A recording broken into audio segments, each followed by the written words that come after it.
Olá!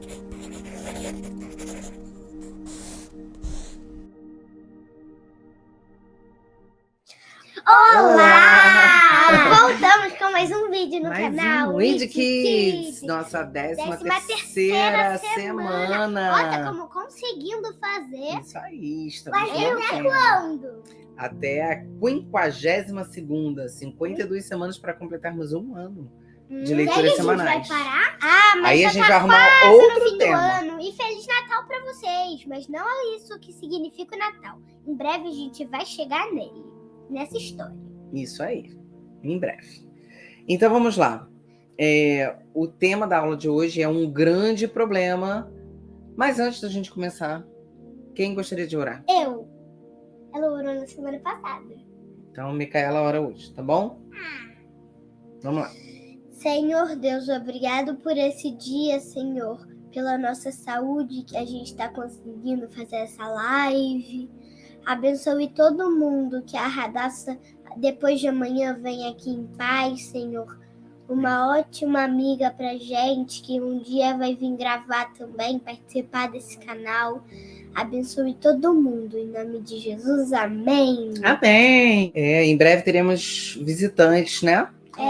E mais uma criança com participação especial, mas é uma surpresa. Vamos lá, como eu estava falando, o tema de hoje é um grande problema. E a dona Micaela também vai ler o versículo da semana a ser memorizado. Porque vivemos por fé e não pelo que vemos. 2 Coríntios 5:7. Porque vivemos pela fé, por fé e não pelo que vemos. Então, a história de hoje nós vamos falar mais uma vez sobre a fé. Eita! Sobre aquilo que nós precisamos crer sem ver. Uau, é difícil, não é? É difícil. Guilherme tinha um problema. Um garoto da sua turma chamado Eduardo. Todo dia, durante o recreio, Eduardo implicava com o Gui. Eduardo xingava, empurrava e fazia piadas com ele. Tadinho. Eduardo era um grande de verdade, valentão. E bastava Guilherme vê-lo para começar a tremer. O que eu vou fazer? Pensava Guilherme, preocupado. Ele é muito grande para mim. Se eu dedurar, pode ser que tudo piore. Guilherme não sabia o que fazer. Certa noite, o Gui orou e pediu ajuda para Deus. Depois de orar, decidiu contar sobre Eduardo para os seus pais. Vamos tentar o seguinte, disse a mãe dele. Amanhã, depois da aula, espere até que possa conversar com Eduardo com calma. Pergunte se vocês podem ser amigos, em vez de ficar brigando. Se isso não funcionar, pediremos à professora e ao diretor para ajudar. Na manhã seguinte, antes de começar a aula, o Gui foi ao encontro do Eduardo e disse: eu quero muito gostar de você. Vamos ser amigos, não ficar brigando. Sabe o que aconteceu? Funcionou. Guilherme e Eduardo se tornaram amigos. Em 2 Coríntios 5:7, somos lembrados de que o Senhor às vezes conduz as pessoas de maneira inesperada. Não sabemos o que Deus irá fazer, mas Ele quer nos lembrar de que tem tudo sob seu controle. Quando você tem um problema e não sabe o que fazer, erga a cabeça, confie em Deus e tenha fé de que Ele irá apontar a direção certa a seguir. Comece fazendo o que sabe que é certo. Leia a Bíblia, ore, peça ajuda ao Criador. Continue orando, fazendo o que é certo e tendo fé de que Deus o conduzirá. Com o tempo, Ele resolverá o problema, assim como fez com o Gui. Deus é grande e poderoso e Ele pode resolver qualquer problema, inclusive os seus. Já aconteceu isso com vocês?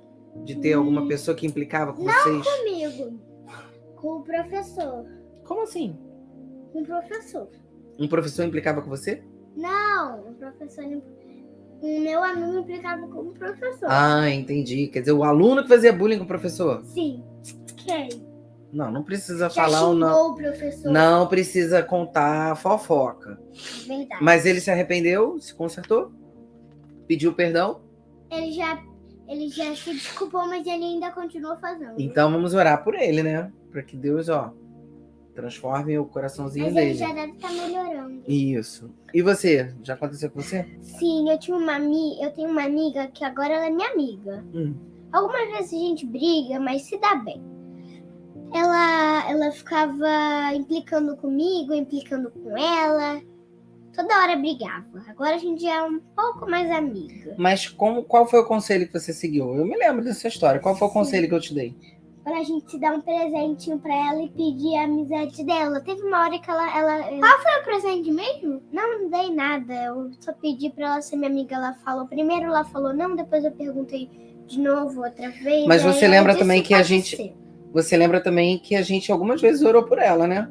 Sim. A mesma coisa. A gente orou por ela, pedindo para Deus amolecer aquele coraçãozinho que estava com muita raiva, sem motivo nenhum.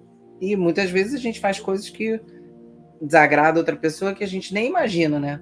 Eu lembro que eu falei assim, vai lá, pergunta para ela se você fez alguma coisa que deixou ela chateada.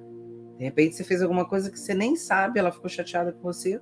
E é um motivo para pedir desculpa. Olha, se eu te fiz alguma coisa, me desculpa.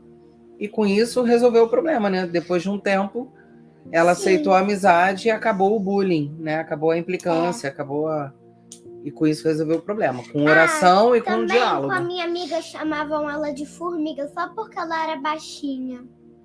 Eu já sei quem é. Mas aí resolveu? Sim, eu virei amiga dela, ela virou amiga delas. Agora todo mundo é amigo. Eu já era há muito tempo amiga dela. E vocês, fora isso, vocês têm algum problema que está preocupando, que nem o Guilherme tinha? Vocês têm algum problema assim? Estão passando por alguma preocupação? Não. Não, tá com a vida ganha, né? Sim. Com a vida mansa, de Tudo férias, bem. passou de ano. Vocês passaram de ano? Deixem aí nos comentários. Pode deixar nos comentários também se tem algum problema que tá incomodando, né? Porque a gente ora muito por vocês, aí Deus realiza nossas orações e aí esse problema para de acontecer. Isso aí. E dona Pietra, tem algum problema? Não. Não, também tá com a vida ganha. Sim. Então vamos lá, sua parte de... Estou aproveitando tudo. Alguma vez você já teve de enfrentar um valentão? Alguma vez você já teve de enfrentar um valentão? Não, nunca tive. Graças a Deus. Na nossa época de criança, existia o bullying, mas não nem com esse nome, né? É uma coisa natural de criança, mais adolescente, de um implicar com o outro. Mas eu não me lembro de nada específico que eu tenha passado, que tenha me causado sofrimento, assim, em época de escola, não. Graças a Deus. Nem pra mim. Né? Que bom. Então, vamos lá. Como diversão em família, nós temos a sugestão seguinte. Pegar uma sacola de papel pardo e aí você vai... papel pardo? Aquele papel amarronzado, que parece um papelão. É aquele que é reciclado. Tipo craft. Então você vai entregar um saco de papel pardo para cada pessoa e pedir para esconder alguma coisa boa dentro dele. Alguma coisa legal. E você vai misturar os sacos. Cada um vai botar a sua coisa especial num saco e vamos misturar, fazer uma fileira. Mistura para quem pegar um vai ficar Não, com calma. né? E aí vai colocar enfileirado. E aí você vai tentar adivinhar o que tem em cada saco. Vocês não podem ver dentro deles, mas sabem que é algo bom, porque confiam na pessoa que colocou a surpresa ali dentro. E é assim que a fé funciona. A gente não vê, mas a gente imagina o que está por vir. Eu iria botar a Nina, minha bebê reborn. E você ia botar o Nicolas? Não, senão vamos trocar. Não é para trocar. É só para a gente tentar adivinhar o que está dentro. E no final do desafio, tá bom, se alguém acertar o que dizer, né? Perceber se acertou. Mas eu não vou botar agora, porque senão a gente agora... Não, a gente vai fazer depois. Isso, a gente vai fazer depois. Então, hoje nós vamos ler a história de Josué, que começa no seu livro, né? Josué, e o início da sua trajetória, que nesse período Moisés já havia morrido e passou toda aquela responsabilidade de conduzir o povo para Josué. E a gente vai ler os capítulos 1, 2 e 3, tá? Depois da morte de Moisés, servo do Senhor, disse o Senhor a Josué, filho de Num, auxiliar de Moisés: Meu servo Moisés está morto. Agora, pois, você e todo este povo preparem-se para atravessar o rio Jordão e entrar na terra que eu estou para dar aos israelitas. Como prometi a Moisés, todo lugar onde puserem os pés eu darei a vocês. Seu território se estenderá do deserto do Líbano e do grande rio Eufrates, toda a terra dos hititas até o mar grande no oeste. Ninguém conseguirá resistir a vocês todos os dias da sua vida. Assim como eu estive com Moisés, estarei com você. Nunca o deixarei, nunca o abandonarei. Então aqui a gente já começa a ver que o Senhor dá uma palavra muito forte para Josué, dizendo que estaria com ele todos os dias. A gente já viu essa promessa antes. E que ele nunca abandonaria para ele cumprir essa missão, que era conquistar aquelas terras. Seja forte e corajoso, porque você conduzirá este povo para herdar a terra que prometi sob juramento aos seus antepassados. Somente seja forte e muito corajoso. Tenha cuidado de obedecer toda a lei que meu servo Moisés ordenou a você. Não se desvie dela, nem para a direita, nem para a esquerda, para que você seja bem-sucedido por onde quer que andar. Não deixe de falar as palavras deste livro da lei e meditar nelas de dia e de noite, para que você cumpra fielmente tudo que está nele escrito. Só então os seus caminhos prosperarão e você será bem-sucedido. Não fui eu que ordenei a você? Seja forte e corajoso. Não se apavore nem desanime, pois o Senhor, o seu Deus, estará com você por onde você andar.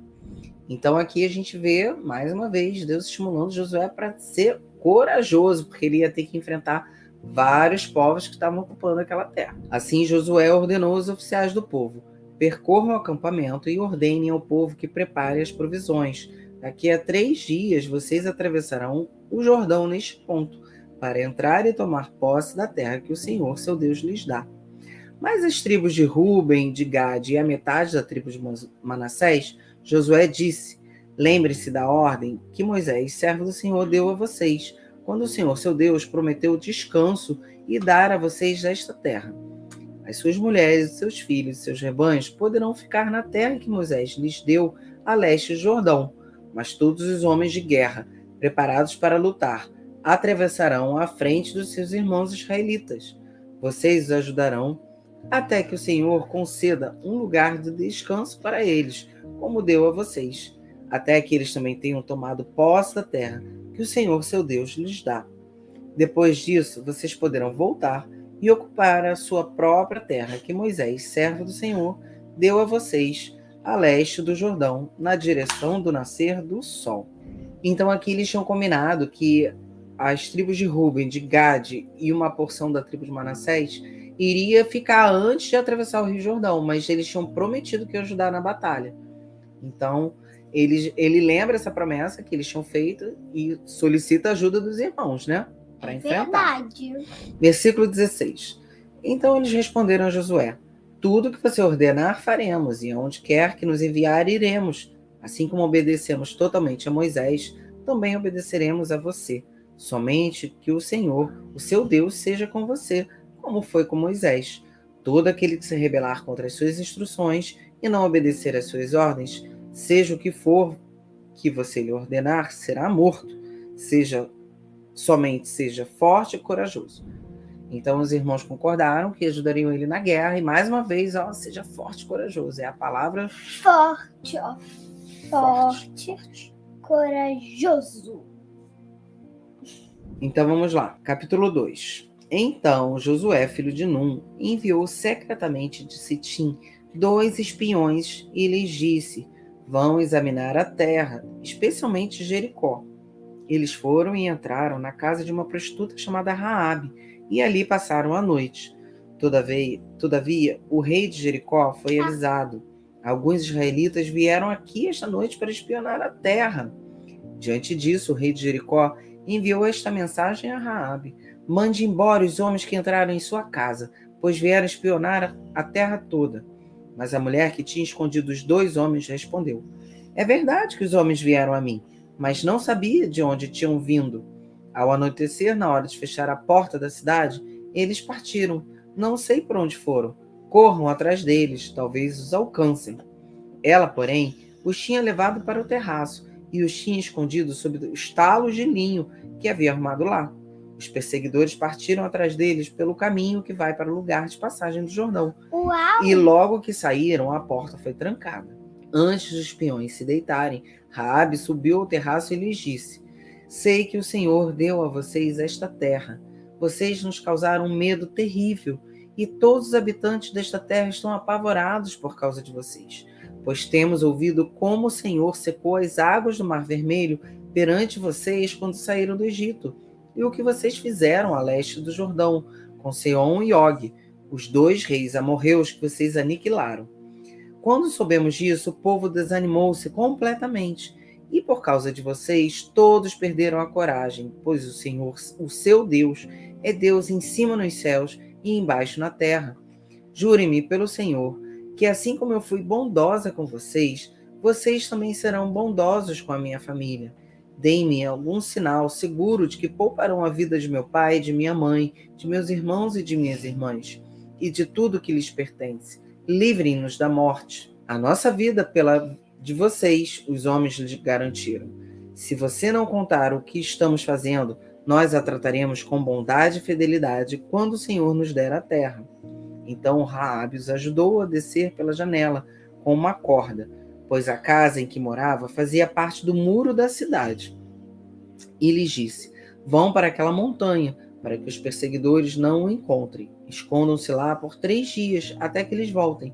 Depois poderão seguir o seu caminho.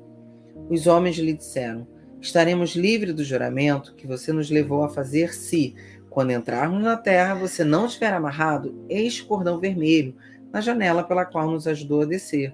E se não tiver trazido para sua casa o seu pai e a sua mãe, os seus irmãos e toda a sua família. Qualquer pessoa que sair da casa será responsável pela sua própria morte. Nós seremos inocentes, mas seremos responsáveis pela morte de quem estiver na casa com você, caso alguém toque nesta pessoa. Se você contar o que estamos fazendo, estaremos livres do juramento que você nos levou a fazer. Seja como vocês disseram, respondeu Raabe. Assim, ela os despediu e eles partiram. Depois, ela amarrou o cordão vermelho na janela. Quando partiram, foram para a montanha e ali ficaram os 3 dias, até que seus perseguidores regressaram. Estes os procuraram ao longo de todo o caminho e não o acharam. Por fim, os 2 homens voltaram, desceram a montanha, atravessaram o rio e chegaram de volta a Josué. E lhe contaram tudo o que havia acontecido. E disseram a Josué: Sem dúvida o Senhor entregou a terra em nossas mãos. Todos estão apavorados por nossa causa. De manhã, bem cedo, Josué e todos os israelitas partiram de Sitim e foram para o Jordão, onde acamparam antes de atravessar o rio. 3 dias depois, os oficiais percorreram o acampamento e deram esta ordem ao povo: Quando virem a arca da aliança do Senhor, o seu Deus, e os sacerdotes levitas carregando a arca, saiam das suas posições e sigam-na, mas mantenham a distância de cerca de 900 metros entre vocês e a arca. Não se aproximem. Desse modo, saberão que caminho seguir, pois vocês nunca passaram por lá. Josué ordenou ao povo: Santifiquem-se, pois amanhã o Senhor fará maravilhas entre vocês. Você lembra o que eles vão fazer aqui? Eles vão rodar 7 vezes. Não, ainda não. Então. Eles estão com a Arca da Aliança, lembra? Eles estão atravessando o rio. O que acontece? Deus abre o mar que nem o rio. Que nem ele abriu o mar, agora ele vai abrir o rio. Por isso que ele falou para eles se santificarem, porque ele faria maravilhas. Vai fazer a mesma coisa com Josué, para mostrar que Josué tinha a mesma autoridade de Moisés.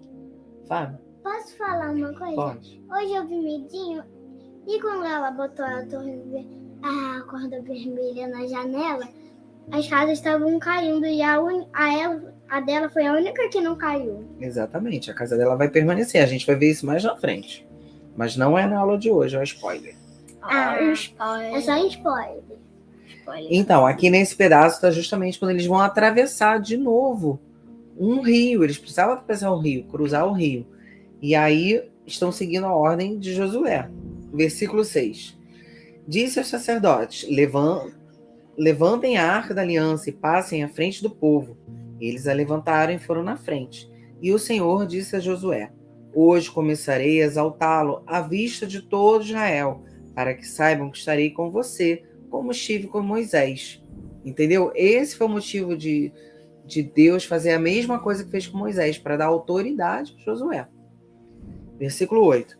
Portanto, você é quem dará a seguinte ordem aos sacerdotes que carregam a arca da aliança. Quando chegarem às margens das águas do Jordão, parem junto ao rio.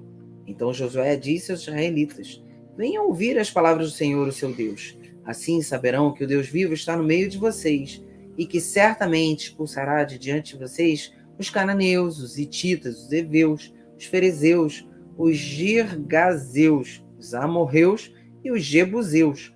Vejam, a arca da aliança do soberano de toda a terra atravessará o Jordão à frente de vocês. Agora, escolham 12 israelitas, um de cada tribo. Quando os sacerdotes que carregam a arca do Senhor, o soberano de toda a terra, puserem os pés no Jordão, a correnteza será represada e as águas formarão uma muralha. Quando, pois, o povo desmontou o acampamento para atravessar o Jordão, os sacerdotes que carregavam a arca da aliança foram adiante. O Jordão transborda em ambas as margens na época da colheita. Assim que os sacerdotes que carregavam a arca da aliança chegaram ao Jordão e seus pés tocaram as águas, a correnteza que descia parou de correr e formou uma muralha a grande distância, perto de uma cidade chamada Adã, nas proximidades de Zaretã. E as águas que desciam para o mar da Arabá, o mar salgado, escoaram totalmente. E assim o povo atravessou o rio em frente de Jericó. Os sacerdotes que carregavam a arca da aliança do Senhor ficaram parados em terra seca, no meio do Jordão, enquanto todo Israel passava, até que toda a nação o atravessou pisando em terra seca. Então, nessa história, a gente vê aqui, olha, pela fé, Deus executou mais uma maravilha no meio do povo de Israel, fazendo aquele povo todo atravessar em terra seca, mais uma vez para o outro lado. O povo que ia lutar, tá? E agora vamos para o desafio semanal. Reúnam-se, desafio semanal. Reúnam-se e conversem sobre as diferentes situações em que as pessoas têm fé e fazem o que é certo, mesmo quando não estão seguras do que vai acontecer. Por exemplo, bombeiros e policiais não sabem o que vai acontecer quando atendem um chamado, mas isso não os impede de ajudar. Um alpinista não tem certeza de que vai chegar ao topo da montanha, mas isso não o faz desistir de tentar. É verdade. E quantos outros exemplos você consegue sugerir? Vejam se todas as pessoas da família conseguem contar sobre alguma ocasião em que agiram com fé, sem saber qual seria o resultado. Depois louvem a Deus e agradeçam a Ele por resolver os seus problemas. Eu tenho uma situação que a gente teve que agir com fé, como família, sem saber o resultado. Quando o vovô ficou doente e a gente não sabia o que ia acontecer com ele, o que nós fizemos? Agimos com fé e agindo. Levamos ele para o melhor hospital que a gente conseguia ter por perto, lá Isso. em Miguel Pereira. Isso. E aí Deus abriu todas Obrigado as portas. pelo apoio que vocês deram, hein? Abriu todas as portas, conseguimos arcar com todos os nossos aí compromissos e, mesmo sem saber o que ia acontecer, a gente agiu com fé. Se alguma pessoa for aí de Miguel Pereira, que se você ajudou ele, muito obrigado pelo seu carinho e esforço que você teve por ele. Muito obrigada mesmo. Amém. Obrigada. Então, esse foi um exemplo que aconteceu na nossa família, que eu citaria de cara, que a gente não sabia o que ia acontecer e agimos com fé. Então, temos aqui a lição da nossa semana, que é agir por fé e não por vista. E temos fé de que Deus vai nos ajudar quando não soubermos o que fazer, tá? A gente já sabe o que é certo, que é orar, pedir direção ao Senhor e aguardar a resposta de Deus em fé, ok? Uhum. Então, gente, esse foi o vídeo. Espero que vocês tenham gostado. Se deixou, deixe seu like. Então, tchau. Até o próximo vídeo.